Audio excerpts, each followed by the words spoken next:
Talvez você tenha feito constantemente estas perguntas. Onde posso encontrar refúgio num mundo cheio de conflitos? Ou, como e onde posso encontrar força para vencer nesse mundo que oferece tantas derrotas? Acompanhe agora com o pastor Edson Bruno mais um programa Encontro com a Palavra.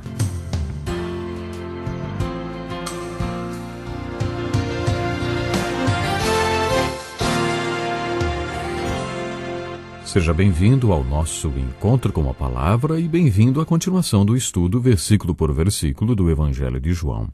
Já estamos no capítulo 9 deste Evangelho, enfocando a passagem da cura do homem cego de nascença.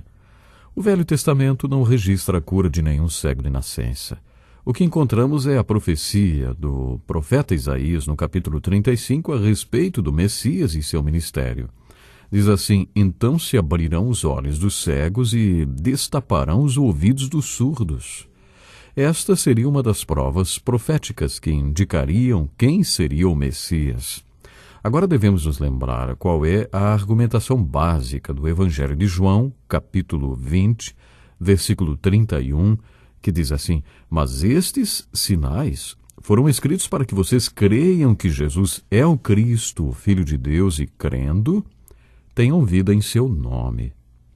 Pois bem, este grande milagre, a cura desse homem cego de nascença, é um destes sinais da lista de João registrado no seu Evangelho, para nos mostrar que Jesus é o Messias.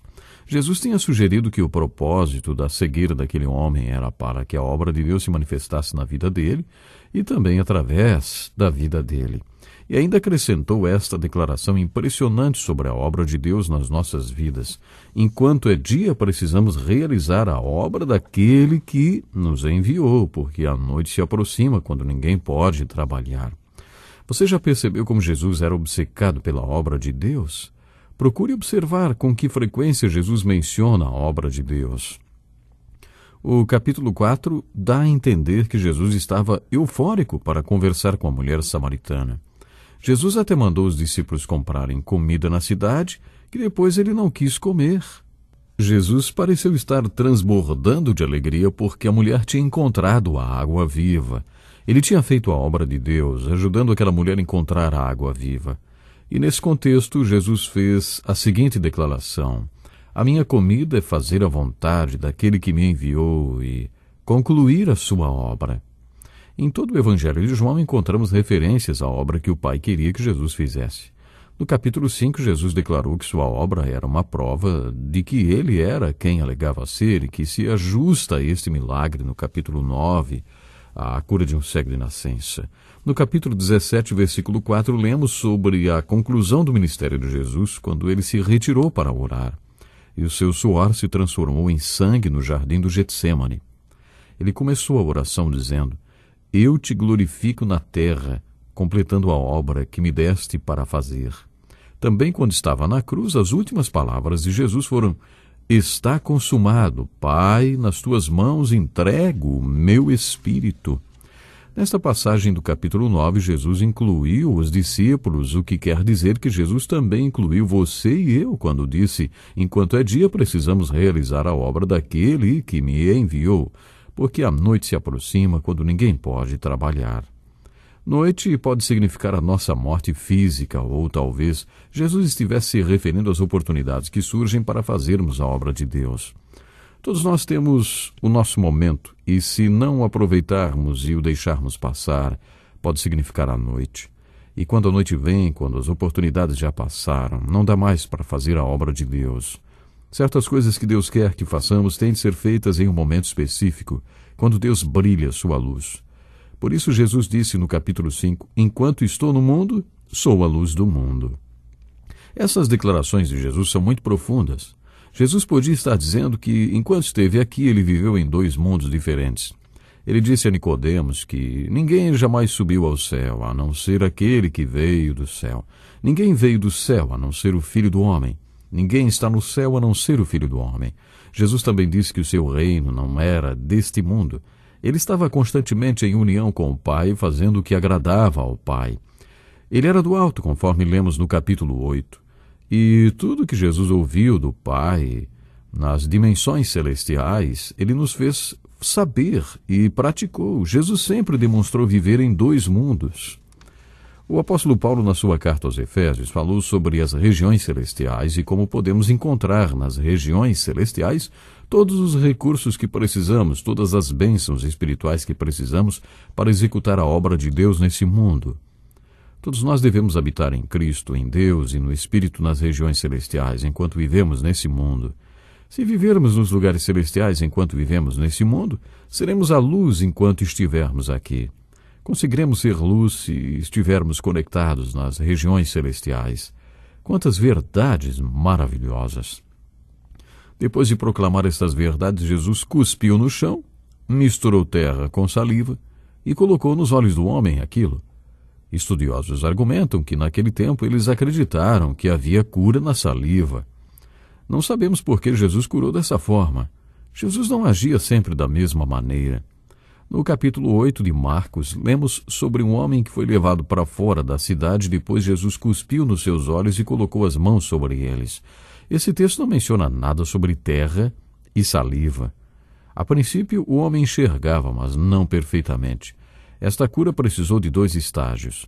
Então o Senhor tocou nos seus olhos outra vez e aí o homem pôde ver claramente. Mas Jesus não curava sempre do mesmo jeito. Não sabemos por que Jesus fez dessa maneira aqui no capítulo 9. De qualquer forma, foi assim que ele fez dessa vez. Ele cuspiu no chão, misturou terra com a saliva, aplicou esta mistura sobre os olhos do homem e depois disse: "Vá lavar-se no tanque de Siloé." João explica que Siloé significa enviado. Este detalhe representa um ótimo enfoque sobre fé. Aqui está mais uma resposta maravilhosa para a pergunta: o que é fé? O homem foi se lavar e voltou enxergando. Esta é uma descrição de fé muito bonita. Se não fosse Jesus cuspir nos olhos do homem, misturando terra com saliva e aplicando nos olhos dele, não haveria cura. Mas Jesus permitiu que o homem tivesse uma participação na sua própria cura, e isto requereu fé da parte daquele homem. Quando a água foi transformada em vinho no casamento de Caná da Galileia, os servos precisaram de fé para levar a água que tinham acabado de pôr nos potes e começar a servir como se fosse vinho. Este deve ter sido o momento que o Espírito tocou na água e a transformou em vinho.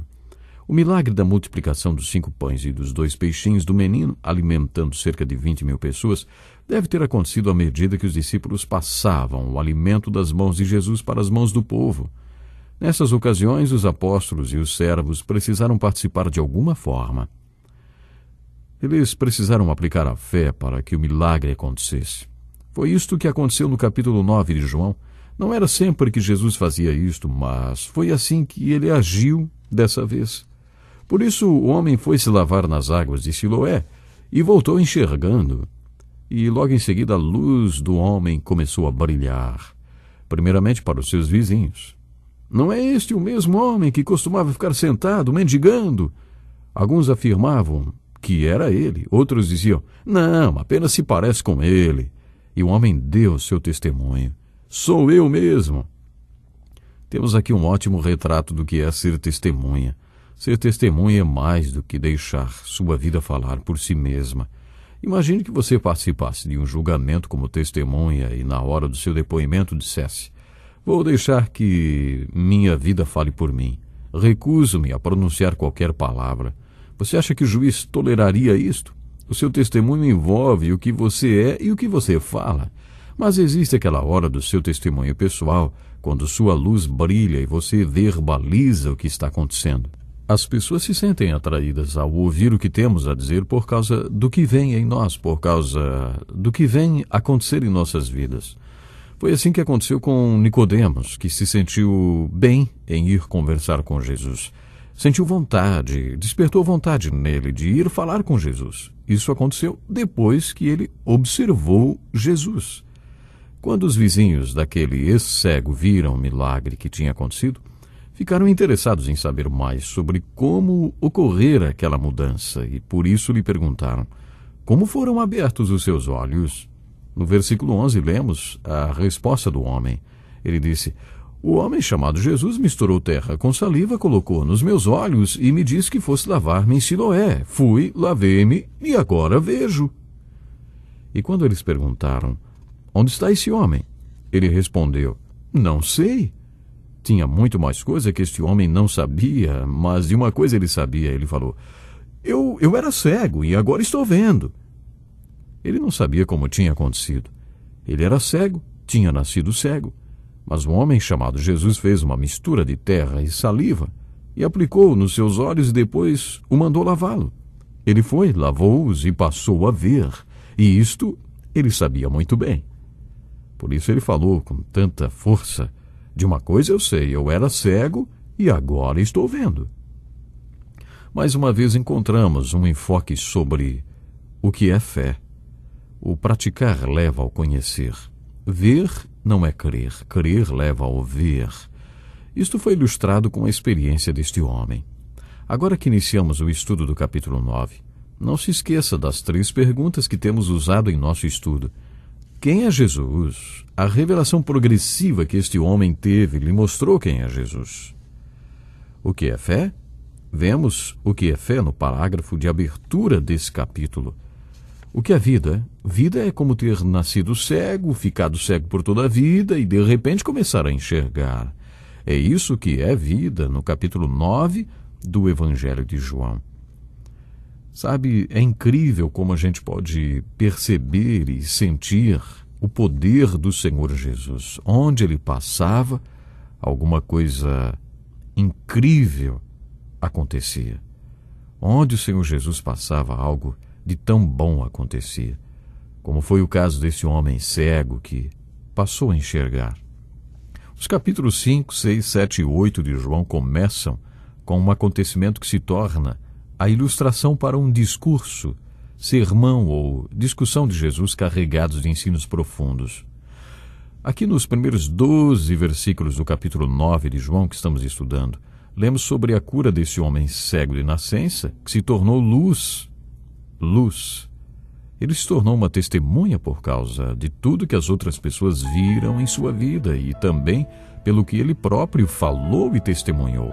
Uma coisa interessante é que observamos que aquele ex-cego utilizou palavras simples para testemunhar. Palavras simples. Inclusive, no encerramento do diálogo, ele diz: olha, de uma coisa eu sei, eu era cego e agora estou vendo. Isso serviu como um testemunho para todos aqueles que estavam à sua volta questionando. Bom, nós vamos ficando por aqui hoje, mas não perca a continuação desse estudo no próximo programa. Deus lhe abençoe.